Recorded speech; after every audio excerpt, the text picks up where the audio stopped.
제발, 제발 우리 아이 좀 살려주세요. 한 아버지의 절규가 병원 로비에 울려 퍼졌습니다.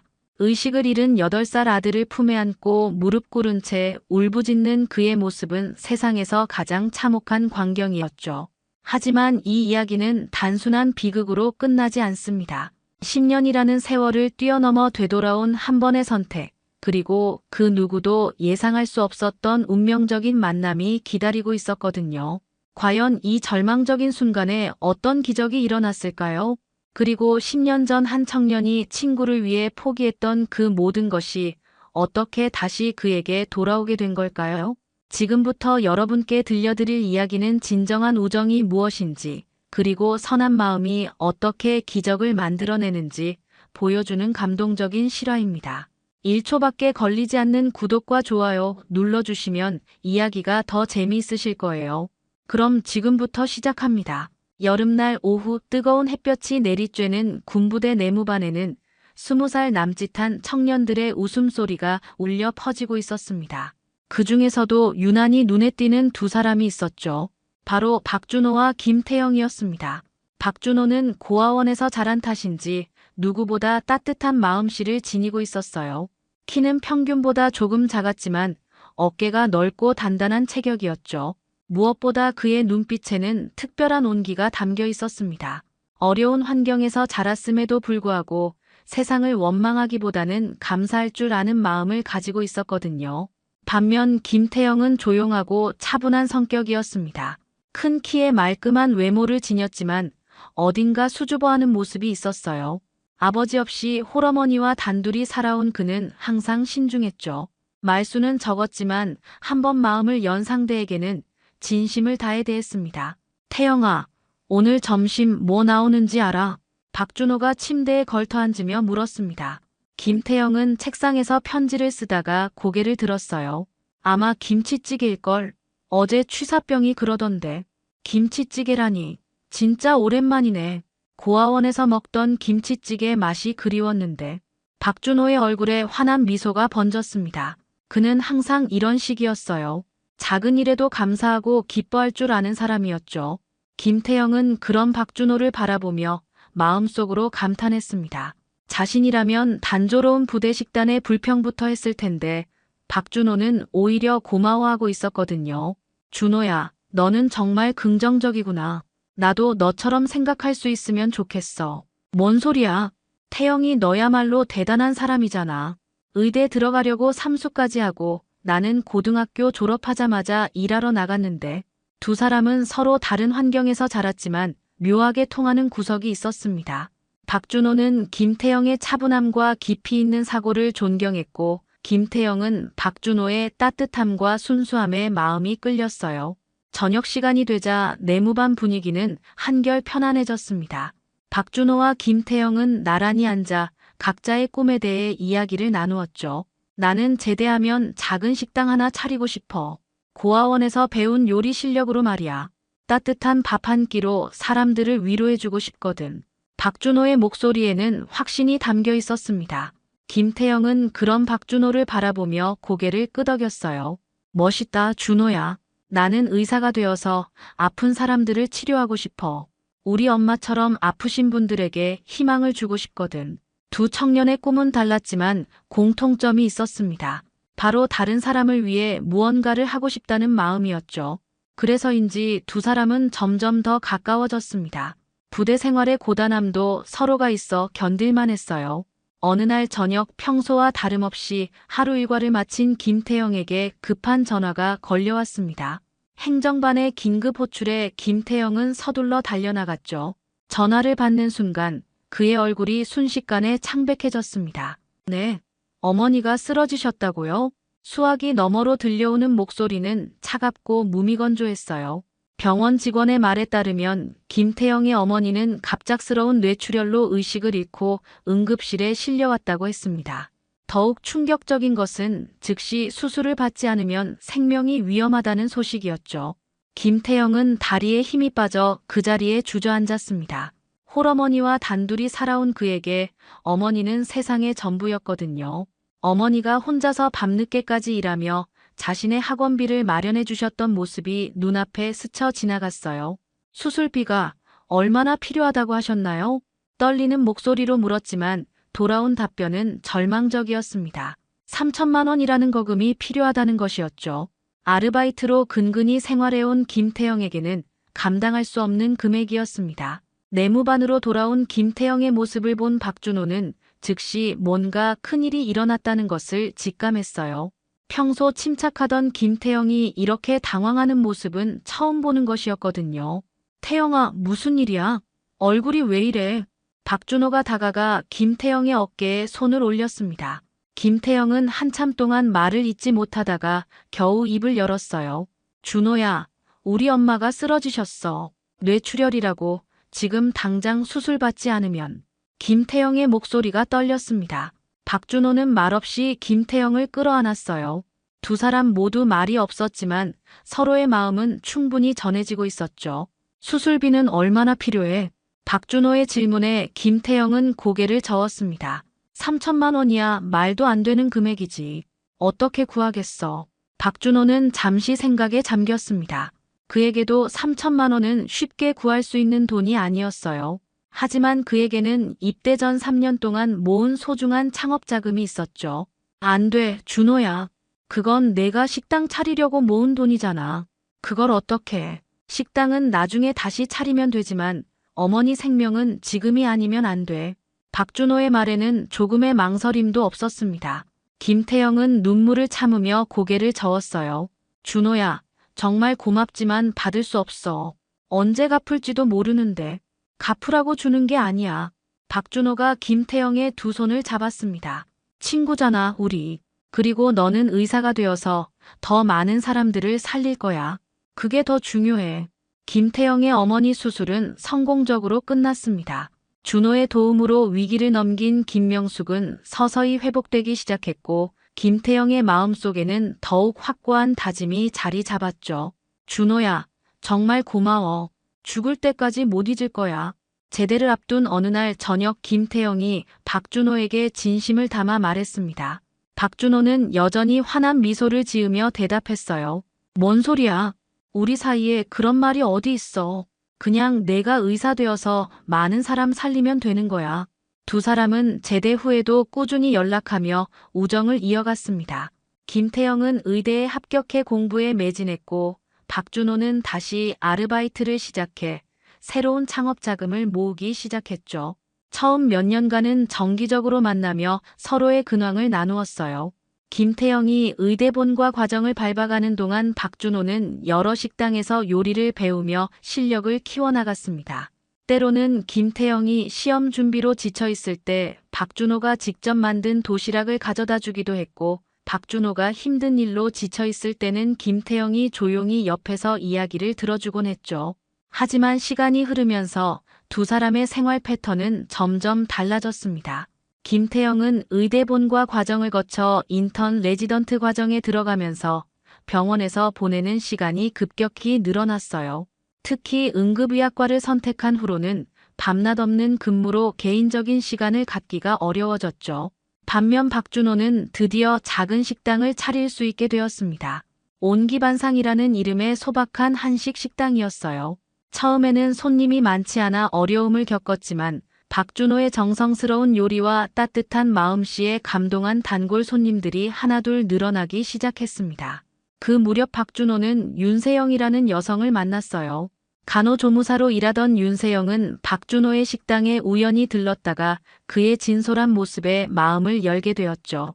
두 사람은 자연스럽게 가까워졌고 얼마 후 결혼에 골인했습니다. 연락이 뜸해지기 시작한 것은 그 즈음부터였어요. 김태영은 응급의학과 전문의 과정을 밟으며 하루하루가 전쟁 같은 나날을 보내고 있었고 박준호는 새 가족과 함께 식당 운영에 전념하고 있었거든요. 처음에는 한 달에 한 번씩 안부 전화를 주고받았지만 점차 그 간격이 길어졌습니다. 몇 년 후 박준호와 윤세영 사이에 아들 민석이 태어났어요.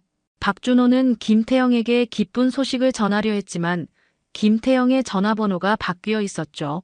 병원을 통해 연락을 시도해봤지만 쉽지 않았습니다. 김태영 역시 박준호에게 전문의 자격을 취득했다는 소식을 전하고 싶었지만 마찬가지로 연락이 닿지 않았어요. 서로를 그리워하면서도 바쁜 일상에 치여 연락이 끊어진 채로 시간만 흘러갔습니다. 그렇게 10여 년의 세월이 흘렀습니다. 박준호는 이제 제법 알려진 식당 사장이 되어 있었고, 김태영은 국립대학병원 응급의학과에서 인정받는 전문의가 되어 있었어요. 두 사람 모두 각자의 자리에서 최선을 다하며 살아가고 있었지만 마음 한편에는 항상 서로에 대한 그리움이 자리하고 있었죠. 평범한 토요일 오후였습니다. 박준호는 온기반상에서 다음 주 메뉴를 준비하며 바쁘게 움직이고 있었어요. 주말이라 손님들도 평소보다 많았고 특히 가족 단위 손님들이 늘어나 식당 안은 따뜻한 웃음소리로 가득했죠. 윤세영은 집에서 민석과 함께 시간을 보내고 있었습니다. 8살 민석은 요즘 킥보드 타기에 푹 빠져 있었어요. 아파트 단지 내 놀이터 주변에서 친구들과 함께 킥보드를 타며 노는 것이 일상이 되어버렸죠. 엄마, 나 잠깐만 나가서 킥보드 타고 올게. 민석이 현관문을 열며 밝게 외쳤습니다. 윤세영은 설거지를 하다가 고개를 돌렸어요. 조심해서 타고 차도 쪽으로는 절대 가면 안 된다. 알았어, 엄마. 민석은 신이 나서 킥보드를 끌고 나갔습니다. 윤세영은 미소를 지으며 아들의 뒷모습을 바라보았어요. 활발하고 건강하게 자라는 민석을 보면 마음이 뿌듯했거든요. 그런데 그로부터 1시간 후 윤세영의 휴대폰이 급하게 울렸습니다. 낯선 번호였지만 뭔가 불길한 예감이 들어 서둘러 전화를 받았어요. 혹시 박민석 어머니시죠? 아이가 사고가 났습니다. 지금 바로 병원으로 오세요. 윤세영의 머릿속이 하얗게 변했습니다. 휴대폰을 떨어뜨릴 뻔했지만 간신히 정신을 차리고 상황을 파악했어요. 민석이 킥보드를 타던 중 갑자기 나타난 차량과 접촉사고를 당했다는 것이었죠. 윤세영은 서둘러 박준호에게 전화를 걸었습니다. 식당에서 바쁘게 일하던 박준호는 아내의 다급한 목소리를 듣는 순간 온몸이 굳어버렸어요. 여보, 민석이가 사고 났어. 지금 응급실에 있어. 박준호는 그 자리에서 앞치마를 벗어던지고 식당을 뛰쳐나갔습니다. 직원들에게 잠깐 부탁한다는 말만 남기고는 병원으로 달려갔죠. 병원 응급실에 도착한 박준호와 윤세영은 충격적인 소식을 들어야 했습니다. 민석은 머리에 심각한 외상을 입었고 뇌출혈 증상이 나타나고 있다는 것이었어요. 즉시 수술이 필요한 상황이었죠. 하지만 더 큰 문제가 있었습니다. 마침 의료진들의 파업이 진행 중이어서 응급수술이 어렵다는 것이었어요. 담당 의사는 미안한 표정으로 말했습니다. 죄송하지만 현재 상황으로는 수술이 불가능합니다. 다른 병원을 알아보셔야 할 것 같습니다. 박준호는 믿을 수 없다는 표정으로 의사를 바라봤어요. 무슨 말씀이세요? 아이가 죽을 수도 있다고 하시면서 수술을 못한다고요? 정말 죄송합니다. 하지만 지금 상황으로는 윤세영은 침착함을 유지하려 노력했지만 속으로는 무너져 내리고 있었습니다. 그래도 누군가는 정신을 차리고 있어야 했어요. 그녀는 서둘러 다른 병원들에 전화를 걸기 시작했습니다. 하지만 돌아오는 답변은 모두 비슷했어요. 의료 파업으로 인해 응급수술이 어렵다는 것이었죠. 2번째 병원, 3번째 병원 갈 때마다 같은 대답만 들을 뿐이었습니다. 민석의 상태는 시간이 갈수록 악화되고 있었어요. 박준호는 아들을 품에 안고 절망에 빠져 있었죠. 평소 강인했던 그도 이런 상황 앞에서는 무력할 수밖에 없었습니다.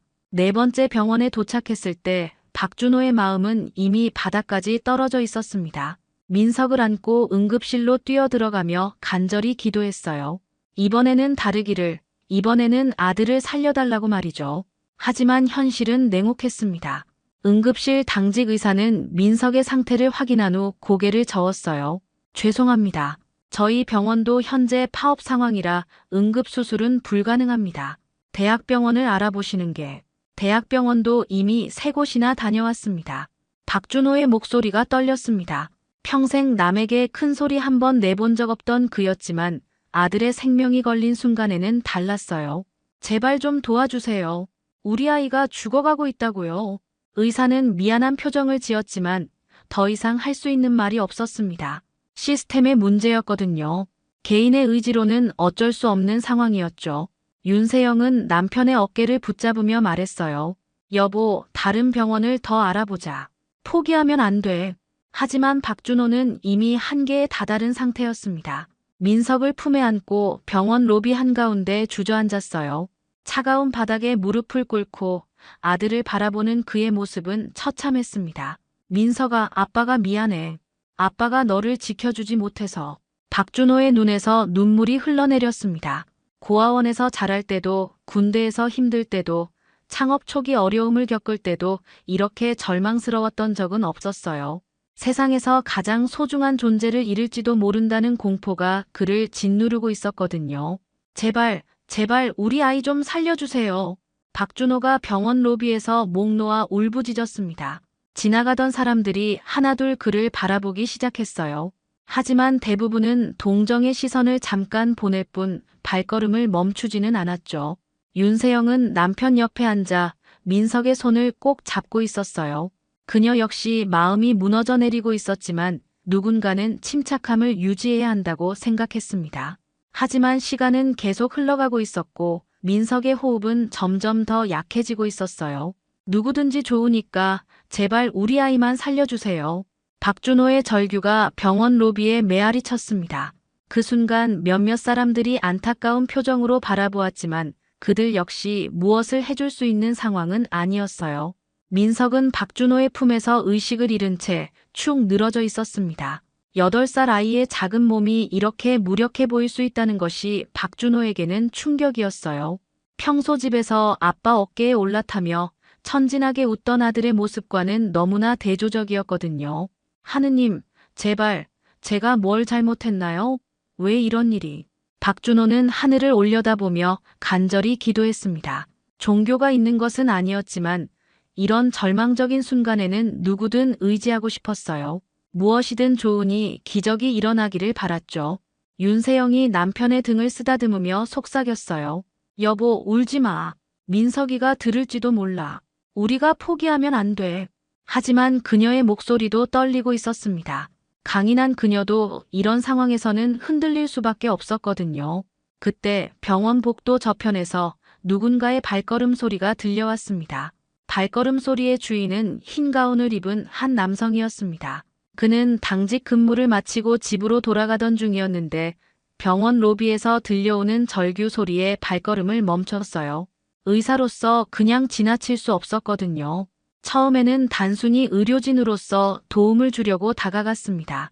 하지만 울고 있는 남성의 옆모습을 본 순간 그의 심장이 크게 뛰기 시작했어요. 설마 하는 마음으로 더 가까이 다가가자 확신이 들었죠. 박준호 맞지? 그 목소리에 박준호가 고개를 들었습니다. 눈물로 범벅이 된 얼굴이었지만 목소리의 주인을 단번에 알아볼 수 있었어요. 10여 년의 세월이 흘렀지만 그 목소리는 여전히 똑같았거든요. 태영아, 박준호의 목소리가 떨렸습니다. 꿈인지 현실인지 구분이 안 될 정도로 믿기지 않는 상황이었어요. 가장 절망적인 순간에 가장 그리웠던 친구가 나타난 것이었죠. 김태영은 즉시 상황을 파악했습니다. 박준호의 품에 안긴 아이의 상태를 보자마자 전문의로서의 판단이 섰어요. 시간이 지체될수록 위험한 상황이라는 것을 한눈에 알 수 있었거든요. 지금 당장 수술실로 가야 해. 내가 할게. 김태영의 목소리에는 확신이 담겨 있었습니다. 박준호는 믿을 수 없다는 표정으로 김태영을 바라봤어요. 하지만 파업 때문에 수술이 안 된다고. 내가 한다고 했잖아. 김태영이 단호하게 말했습니다. 그는 즉시 휴대폰을 꺼내 병원 관계자들에게 연락을 취했어요. 지금 바로 수술실 하나 비워주세요. 응급수술 들어갑니다. 전화를 받은 간호사는 당황했습니다. 파업 상황에서 수술은 금지되어 있었거든요. 선생님, 하지만 지금 상황이 내 책임입니다. 지금 당장 준비해주세요. 김태영의 목소리에는 흔들림이 없었어요. 그는 박준호에게서 민석을 조심스럽게 받아 안았습니다. 준호야, 걱정하지 마. 내가 반드시 살릴게. 박준호는 김태영의 눈을 바라보며 고개를 끄덕였어요. 10여 년 전 자신이 김태영을 믿었던 것처럼 이번에도 그를 믿기로 했거든요. 김태영은 민석을 안고 수술실로 향했습니다. 그 모습을 지켜보는 박준호와 윤세영의 마음은 복잡했어요. 절망 속에서 갑자기 나타난 희망이었지만 동시에 김태영이 감수해야 할 위험도 걱정되었거든요. 여보, 저분이 누구야? 윤세영이 조심스럽게 물었습니다. 박준호는 눈물을 닦으며 대답했어요. 군대 동기야. 내가 그 친구 어머니 수술비를 도와준 적이 있어. 그때 그 친구가 의사가 되겠다고 했었는데. 윤세영은 남편의 말을 듣고 무릎이 꺾어질 뻔했습니다. 운명이라고 밖에 설명할 수 없는 상황이었거든요. 수술실 앞에서 기다리는 동안 박준호는 김태형과의 추억들을 떠올렸어요. 젊은 시절 함께 나눴던 꿈들, 서로를 위해 했던 작은 배려들, 그리고 김태형 어머니를 위해 자신의 전 재산을 내어줬던 그 순간까지. 모든 것이 이 순간을 위한 준비였던 것 같았죠. 한편 수술실 안에서 김태형은 온 정신을 집중하고 있었습니다. 민석의 생명을 구하는 것이 지금 자신이 할 수 있는 유일한 보답이었거든요. 10여 년 전 박준호가 보여준 그 순수한 마음을 이제야 갚을 수 있는 기회가 온 것이었어요. 수술이 시작된 지 4시간이 흘렀습니다. 박준호와 윤세영은 수술실 앞 의자에 앉아 초조하게 기다리고 있었어요. 박준호는 손을 꼭 쥐고 있었고 윤세영은 묵묵히 기도하고 있었죠. 긴 시간 동안 두 사람은 거의 말을 하지 않았습니다. 수술실 불빛이 꺼지는 순간 두 사람은 동시에 일어섰어요. 문이 열리면서 김태형이 나왔습니다. 수술복을 벗으며 나오는 그의 표정에서 박준호는 결과를 예상하려 했지만 쉽지 않았어요. 김태형이 마스크를 벗으며 입을 열었습니다. 아이는 안정됐어. 그 순간 박준호의 다리에서 힘이 빠졌습니다. 그 자리에 주저앉으며 얼굴을 두 손으로 감쌌어요. 안도의 눈물이 쏟아져 나왔죠. 윤세영도 벽에 기대어 서서 가슴을 쓸어내렸습니다. 정말 괜찮은 거야? 박준호가 떨리는 목소리로 물었어요. 김태형은 고개를 끄덕였죠. 뇌출혈 부위를 완전히 제거했고 다행히 다른 부위에는 손상이 없었어. 며칠 더 지켜봐야 하지만 회복될 거야. 박준호는 김태형 앞에 무릎을 꿇었습니다. 태형아, 고맙다. 정말 고마워. 그의 목소리는 울음으로 떨리고 있었어요. 김태형은 서둘러 박준호를 일으켜 세웠습니다. 뭐 하는 거야? 일어서. 김태형의 목소리도 평소와 달랐어요. 감정이 섞여 있었거든요. 그는 박준호의 어깨에 손을 올리며 조용히 말했습니다. 너가 우리 엄마 살렸잖아. 난 지금 그 빚을 갚은 것뿐이야. 박준호가 고개를 들어 김태형을 바라봤어요. 10여 년의 세월이 흘렀지만 김태형의 눈빛은 여전히 따뜻했습니다. 그동안 연락 못해서 미안해. 마음속에 항상 고마움을 간직하고 있었어. 김태형의 말에 박준호는 또다시 눈물을 흘렸습니다. 이번에는 슬픔의 눈물이 아니라 감동의 눈물이었어요. 나도 미안해, 태형아. 연락하고 싶었는데 번호가 바뀌어서. 괜찮아. 이렇게 다시 만났잖아. 두 사람은 서로를 바라보며 미소를 지었습니다. 10여 년의 공백이 무색할 정도로 자연스러웠어요. 진정한 우정은 시간이 지나도 변하지 않는다는 것을 두 사람 모두 느끼고 있었거든요. 윤세영이 김태형에게 다가와 깊숙이 인사했습니다. 정말 감사합니다. 어떻게 보답해야 할지. 보답은 무슨요? 가족이잖아요. 준호와 저는. 김태형의 대답에 윤세영의 눈에도 눈물이 맺혔어요. 남편이 평소 얼마나 좋은 사람들과 인연을 맺고 살았는지 새삼 깨달았거든요. 민석이 언제 깨어날까? 박준호가 걱정스럽게 물었습니다. 김태형은 안심시키듯 말했어요. 마취가 깨면 곧 의식을 찾을 거야. 내일이면 아빠 목소리도 알아들을 수 있을 거고. 그 순간 수술실에서 민석을 중환자실로 옮기는 소리가 들렸습니다.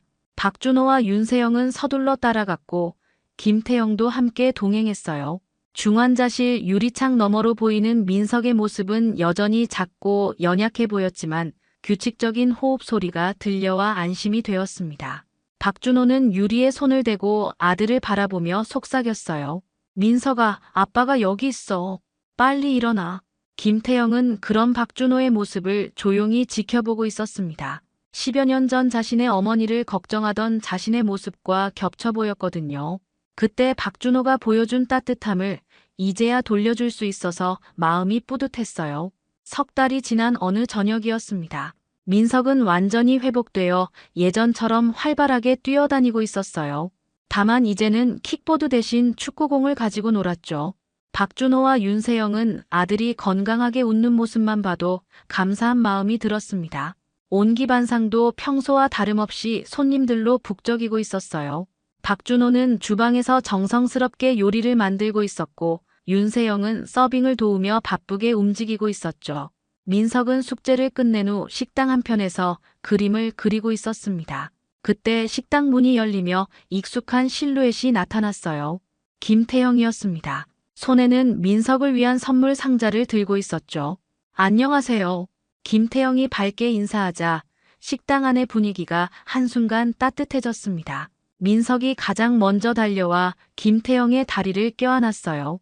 김 선생님, 왔어요. 민석은 이제 김태형을 생명의 은인이라고 부르며 따랐습니다. 김태형은 민석의 머리를 쓰다듬으며 미소를 지었어요. 민석아, 많이 컸구나. 건강해 보여서 다행이야. 박준호가 앞치마를 두르고 주방에서 나왔습니다. 얼굴에는 환한 미소가 번져 있었어요. 태영아, 어서 와. 오늘은 특별 메뉴 준비했어. 김태형을 위해 박준호가 직접 준비한 상차림은 정말 특별했습니다. 김태형이 군대 시절 좋아했던 된장찌개를 비롯해 다양한 반찬들이 정성스럽게 준비되어 있었어요. 이렇게까지 할 필요 없는데. 김태형이 미안해하자 윤세영이 웃으며 말했습니다. 가족인데 뭐려. 자주 오셔야 해요. 저녁 식사 시간 동안 네 사람은 따뜻한 대화를 나누었습니다. 김태형은 민석에게 병원에서 있었던 재미있는 이야기들을 들려주었고 민석은 학교에서 배운 새로운 것들을 자랑했어요. 태영 삼촌이 나를 살려줬다고 선생님께 말했더니 선생님이 정말 대단한 분이라고 하셨어요. 민석의 순수한 말에 김태형은 부끄러워했습니다. 박준호와 윤세영은 그런 김태형을 바라보며 더욱 고마운 마음을 느꼈어요. 식사를 마친 후 김태형이 식당 입구 쪽을 유심히 바라봤습니다. 문 옆에 작은 나무 명패가 새롭게 걸려 있었거든요. 이 밥은 10년 전 생명을 이어준 우정에서 시작됐습니다. 김태형이 명패를 읽으며 박준호를 바라봤어요. 박준호는 조금 부끄러운 듯 웃으며 말했습니다. 손님들이 물어보시더라고. 왜 이렇게 음식 맛이 특별하냐고. 그래서 진짜 이유를 적어놨어. 김태형은 명패를 다시 한번 자세히 읽어보았습니다. 그 작은 글귀 안에는 두 사람의 긴 이야기가 모두 담겨 있었어요. 준호야, 고마워. 하지만 진짜 고마운 건 나야. 김태형의 목소리에는 진심이 담겨 있었습니다. 내가 보여준 마음 덕분에 내가 의사가 될 수 있었어.